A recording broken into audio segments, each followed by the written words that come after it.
jour boobu. donc kon bu débat bi amul Pape Malick yaa daw kon Pape Malick le défi est relevé. koy boole Thierno Alassane Sall. Thierno Alassane par exemple Sonko premier ministre la bëgg. non par exemple Birame Souleye.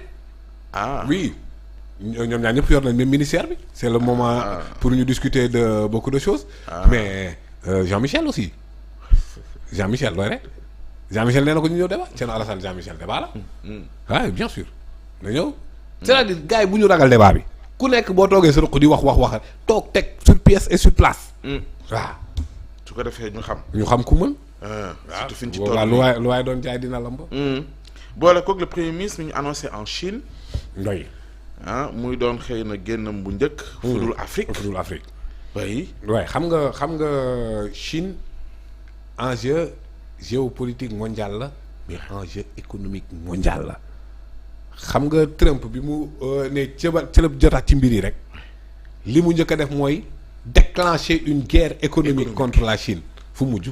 mu ngi takkar naa non. Trump non Trump delloon na avance bu yàgg. waxuma Trump dama bëgg wax nii. Trump delloon na avance. donc ça veut dire que les États-Unis sont grands mais la Chine n'est pas petite. te sur le plan dafa am ay aspects yoo xamante ne leader la ci.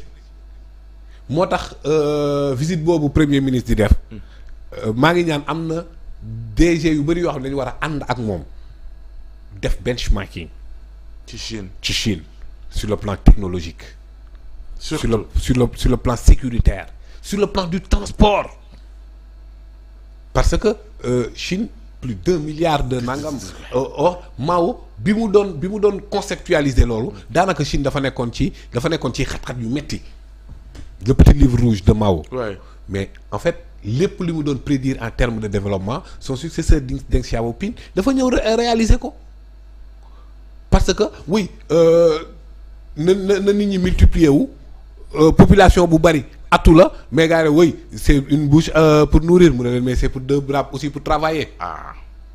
te tey jii nii kenn du ne Mao foofu mu tegoon tànkam mais ça n'a pas réussi et que l'originalité avec la Chine c'est que reproduire wuñ les idéaux occidentaux yi nga xamante ñëw rek aveuglément comme ni ngay wax léegi règle de protocole règle de démocratie nangam mais ñun yooyu moo ñu sonal yooyu ñoo ñu tardeel nga foog ne Chine am na yooyu.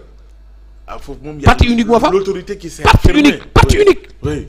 parti unique le parti communiste chinois maanaam xeex bi sax ci biir parti benn parti unique liberté yi ngay dégg nii dans le monde ay mariage pour tous xaw ma lan ak lan vous pensez que am na Chine da nga foog ne TikTok ñoom ñoo ko moom de mais pour yow TikTok ni mu mel fii nii noonu la mel foofu WhatsApp non ñoom WeChat lañ am xaw ma la seen i mbiru bopp ba pare canaliser ko même le communisme même le socialisme ñoom bi ñu ko importé de l'Occident parce que c'est de Karl Marx c'est vrai mais voilà justement à un moment donné dañu ne que 100 fleurs s'épanouissent que 100 écoles de pensée rivalisent c'est ça la grande révolution culturelle avec Mao loolu noonu c'était pour contextualiser le communisme au modèle chinois et tey jii nii mais incontestablement c'est le moom mooy première puissance mondiale incontestablement donc tey jii nii premier ministre bu fa demee effectivement rendez-vous de recevoir la gën a doon xam nga dama ne woon ak Burkina c'était un rendez-vous du donner et du recevoir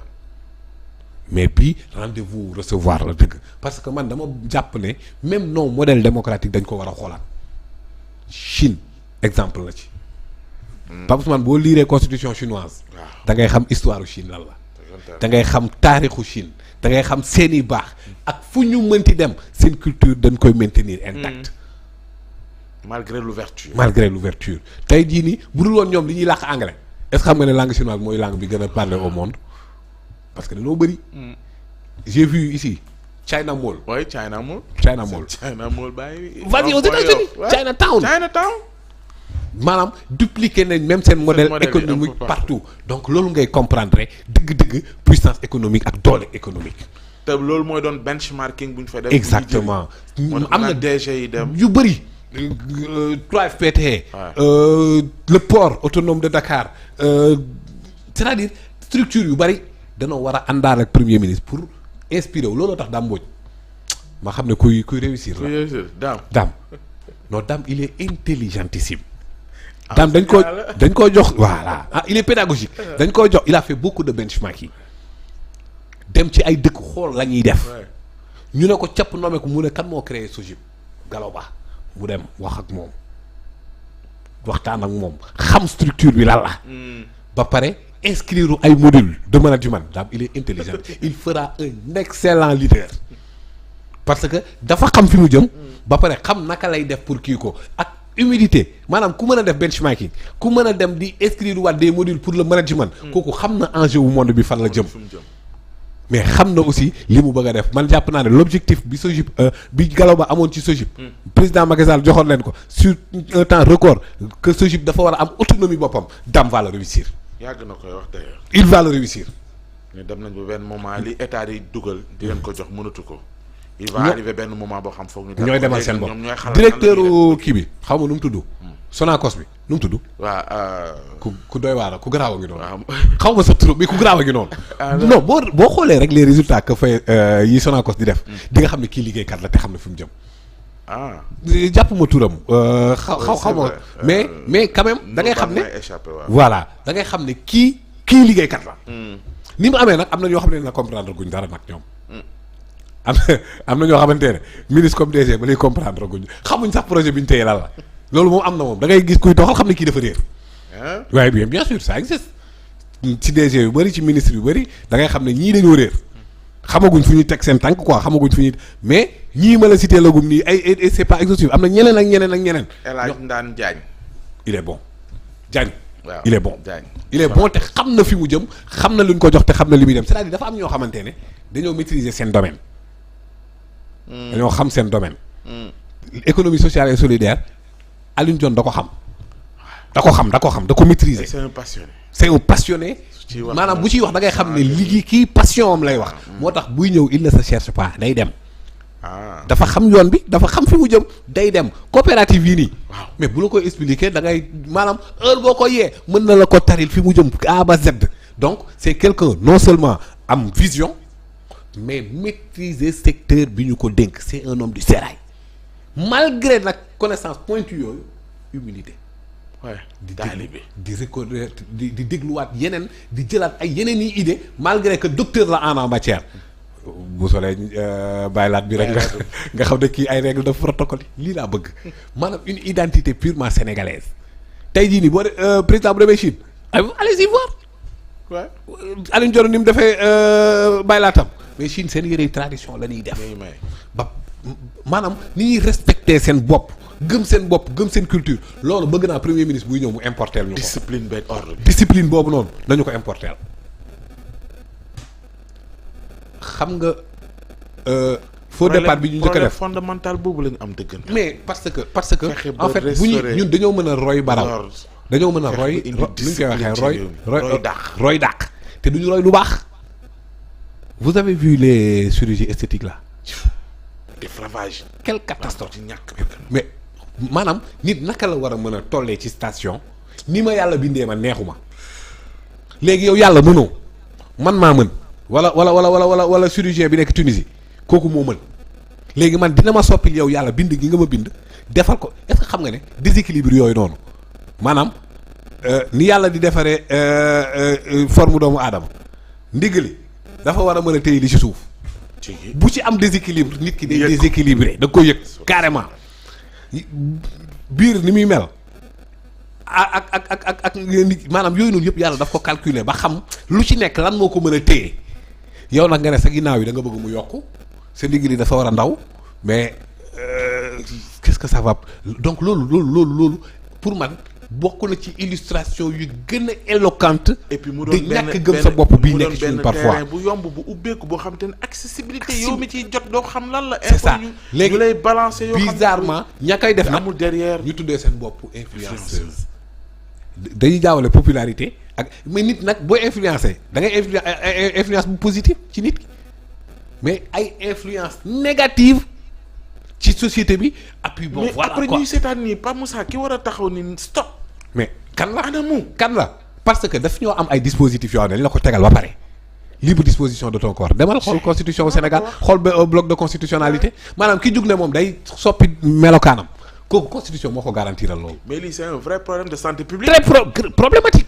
bu yeggee foofu problématique ñu war a taxaw. mais justement je vois des médecins conscients. yoo xam te ñu ci def ñeneen ak ñeneen solo mais malheureusement. mais tey jii nii li ñu manqué gëm suñu bopp jooju noonu mais lii xalaat nga benn chinois taxaw di def lii mais cas bi dafa feeñ mais ay xeesal ak xaw ma lan. yokki bi yàgg na fay lor yi doomu aadama.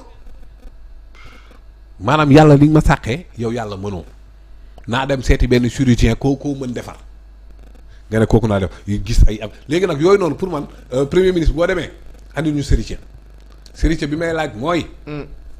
ordre bi discipline bi gëm sa bopp bi.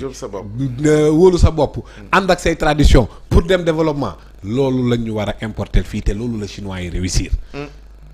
chinois yi loolu la ñu réussir maanaam développement day ànd ak gëm sa bopp xam nga lan moo tax. bu ñu importer ñun y a des libéraux ici qui ont exercé le pouvoir 24 ans. 24 ans oui. Les socialistes. 40 ans. Sénégal mënul développer xam nga lan moo waral lool. parce que socialisme bi ñu importé adopté wul ci modèle bii. libéralisme bi ñu adopté wul ci modèle bii nii. les communistes moom n'ont jamais eu plus de 1%. kon donc liy développé ab gox modèle la boo xamante ne day adapté ci gox bi. te am nañu ko. Ousmane Sonko da nga ko mës a dégg mu naan la modèle nangam laa. idéologie nangam laa. patriotisme mooy nga bëgg sa réew. mais léegi nag modèle bi mooy li nga xamante ne yàlla dafa juste. waaw réew mu ne. la koy faj ma nga sa réew ma. même maladie. maladie fu mu feeñee. li koy faj mu ngi foofu. donc kon pauvreté maladie la koy faj mu nga foofu noonu. boo ko demee jéggaane ji feneen nooy fajoo parce que fële beneen problème la am. moom dafa réfléchir ba problème am mu xam ci solution yow au lieu nga réfléchir nga jël réflexion am ne da nga koy adapté fooy ciy génne ce n'est pas possible donc pour man le secret du développement chinois foofu la donc le premier ministre visite de travail te lii mu def nii en Afrique que les gens nekk woy ay dafa loué jet privé bi dafa jël classe business dafa loolu ay débat de second rang la loolu taxawul la muy andi est-ce que jaar na ko impact bi te bu jëloon bi muy daal le premier ministre congolais d'ailleurs mu ngi ci ñëw sax bi mu jaaree. mais bu jëloon ñu importer bois bi impact maanaam tey suñu volume sooy xool suñu volume échange en Afrique loolu yàgg nañ ko wax sax. waay tout le monde soo koy comparer ak ñun ni ñuy. Thomas Sankara daf ko xeex ba dee. mais dafa écart bi ci am. dafa rëy capitaine Sankara naka la ñuy def ba que suñu échange ñun entre africains. mais volume bi gën a yokk. gis nga l'intervention du PM à Sierra Leone. ku lay say potentialité. ñu koy boole. voilà le discours du PM à Sierra Leone. c'est-à-dire une industrie sous-régionale. Sierra Leone. oui non demal déglu jiwaat discours boobu. cette industrie sous-régionale xoolal li mu mën a andi ci emploi parce que ñun suñu matière première dañ koy yóbbu transformer ko andi jaayaat ñu ko. ñun ñu transformer ko suñu bopp. parce que dama koy faral di wax à chaque fois que nga exporter matière première exporter nga emploi exporter nga richesse donc ñu am ay usines de transformation fii Sierra Leone li mu am Guinée Conakry li mu am Bissau li mu am Sénégal li mu am ñu am ay industries locaux yoo xamante ne ñun ñoo koy transformer suñu bopp ba pare nga mën a am marché bu large am nga ko déjà le cadre de la CEDEAO est là marché bu yaatul marché de mais wax ji mooy ñoom en tant que pouvoir public yan jéego la ñuy teg au-delà des discours par Moussa moo tax le premier ministre Ousmane Sonko voyage am bii nii en Afrique am solo parce que c'est de ça qu'il a discuté avec ses homologues africains Zelensky yu ni mel zone de libre échange yooyu ñu yaatal ko ba tax ñun ñu am marché boo xamante ne ñàkkuñu sax ay instruments yaa ngi wax Zelensky mais xoolal ba ci teg sax am nañ ko tarif extérieur commun. c'est ça instruments yooyu. mais tarif extérieur commun yooyu noonu mais loolu la ñu war a matérialiser teg léegi nag sur le plan monétaire on n'a même pas amul ay contraintes yu bari avec la zone UEMOA. peu importe de ce qu'on dit de la monnaie am nañ benn cadre bu ñu mën a gérer CEDEAO AES li coow li bari yooyu yëpp gis nga ne ci côté boobu noonu ils n'ont pas de problème du tout. le premier ministre dem na ak waaw AES wax on avance donc kon ñun li nekk suñu développement mooy li ñu doon wax léegi maanaam solutions yi ñu ngi fii les solutions sont africaines aux problèmes africains des solutions africaines et l'Afrique aux Africains pour paraphraser Maulana Cheikh al-Islam waaw on a tout mais ñun ñoo war a delluwaat inspiré wu ci ñi nga xamante ne ci seen bopp la ñu dañoo replier ci seen bopp